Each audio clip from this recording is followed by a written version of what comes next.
Good morning, good morning. Welcome to Deer Corner. Glad to see you this morning. About 68 degrees this morning. It got kind of mid 60s this morning. Nice morning. Nice morning though. The thing about it, I haven't seen a squirrel yet. Not one squirrel. Which means one thing this time of year. There's no acorns. No acorns at all. Storms we've been having this summer have knocked everything out of the trees. Not only here, but in several locations I hunt. There's no acorns.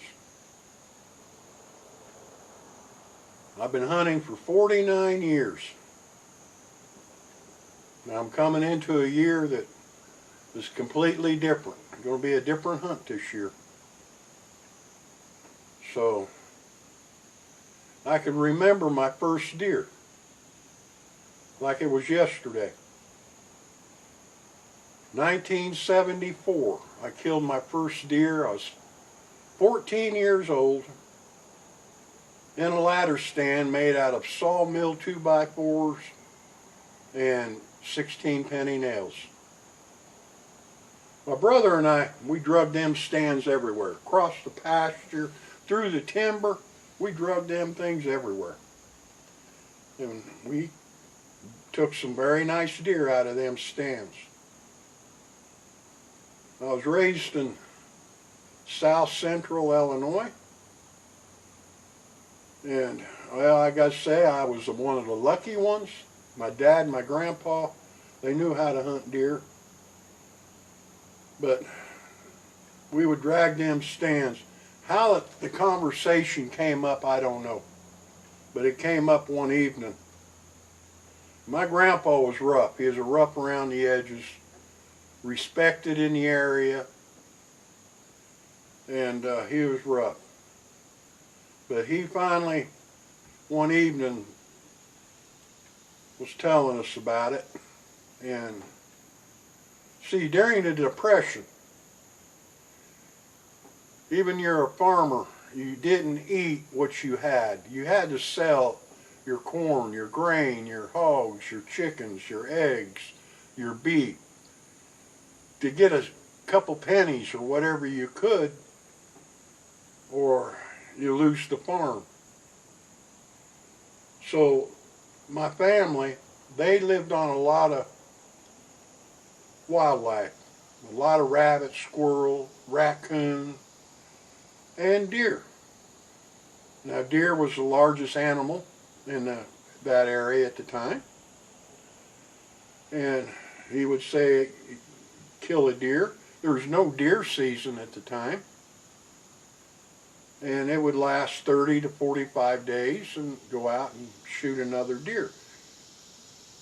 But he had to learn to hunt deer, along with my dad had to learn to hunt deer to put food on the table, or you end up going hungry.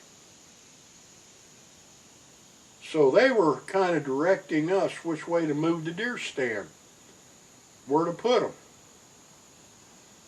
And Grandpa sat at the table and says, you have to know where the deer are moving, where the deer are heading. That's where you want to hunt the deer. So he had to learn this, the hard way basically.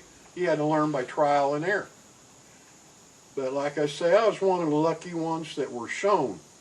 I wasn't told what to look for, I was shown. We drug them stands, we put them up, we hunted them. What to look for. But see, back then, bow hunting, it was primitive hunting, by the way. Illinois deer season, deer hunting, when it came into a season, was considered primitive. It was either with a bow or black powder.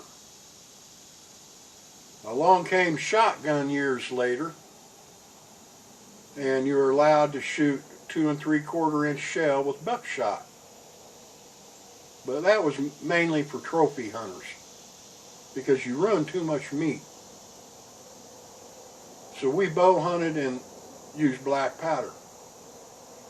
And for some of you that have been around or know what I'm talking about, them old bows, when they get close to freezing, It'd get cold. You pull them bows back, they would crack and pop. And they'd give you away. Got a jet flying over.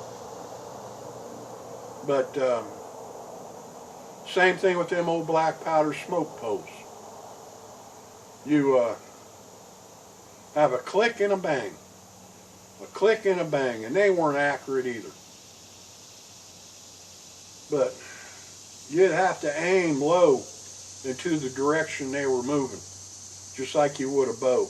Because when they heard that click, they'd flinch and drop. So to be on target, you had to aim low, and if they were moving left, you had to aim low and to the left a little bit, so you get them when they flinch to have a good shot.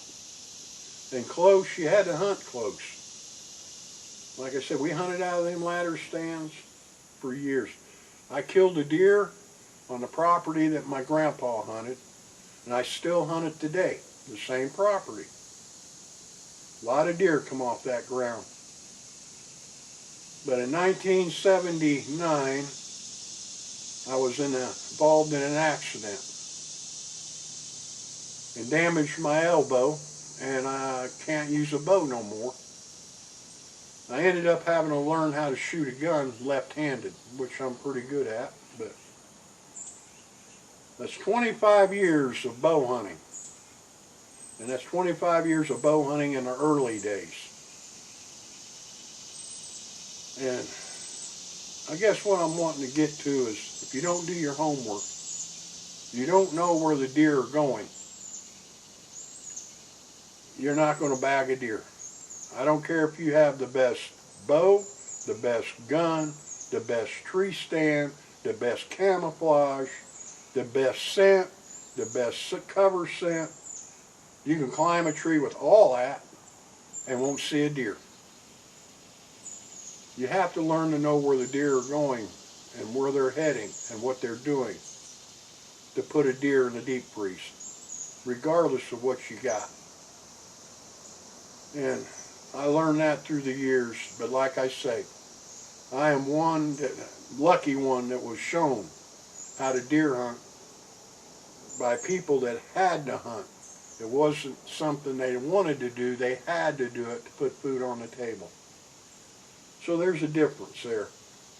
And also, I never had to hunt public ground. Now that's another rabbit hole. That's totally different hunting than hunting private land. I know that. Not only you're hunting a deer, you have to stay ahead of fellow hunters. You don't know who's hunting what or where.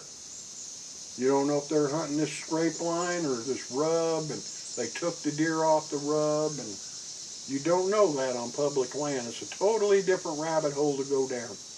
And I've never had to hunt public land. I always hunted private land. So I hope everybody has a good deer season. I know it's going to be a rough one here. And go ahead and leave a comment. Go ahead and subscribe. And I'll see you again. And like I say, when you're in the woods, be safe. You'd rather be safe than sorry. Things do happen out there. And we'll see you again.